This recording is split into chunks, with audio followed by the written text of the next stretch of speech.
অনেকে আছে ক্ষমা করতে চায় না, কঠিন হৃদয়, পাথরের মতো শক্ত হৃদয়, মাফ করতে চায় না কাউকে।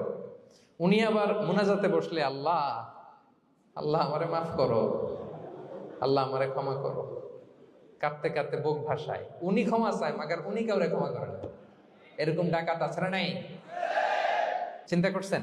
উনি ক্ষমা চায় আল্লাহর কাছে, কিন্তু উনি ক্ষমা করে না। প্রিয় ভাইরা, ক্ষমা করুন। যে ক্ষমা করে সে ক্ষমা পায়। আচ্ছা, একটু চোখটা বন্ধ করে, চোখ বন্ধ করলাম আমি, জানা অজানা পাপের পাহাড়ের দিকে তাকালাম। এবার একটু চিন্তা করেন যে কি পরিমাণে ক্ষমা আল্লাহর পক্ষ থেকে আমার জন্য প্রয়োজন। চিন্তা করেছেন?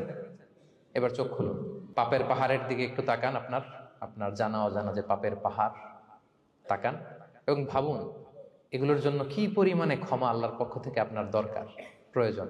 সেই প্রয়োজনের তাগিদে হলেও ক্ষমা করুন। খেয়াল রাখবেন, যে ক্ষমা করে সে ক্ষমা পায়, যে অন্যকে ক্ষমা করে না সে ক্ষমা পায় না।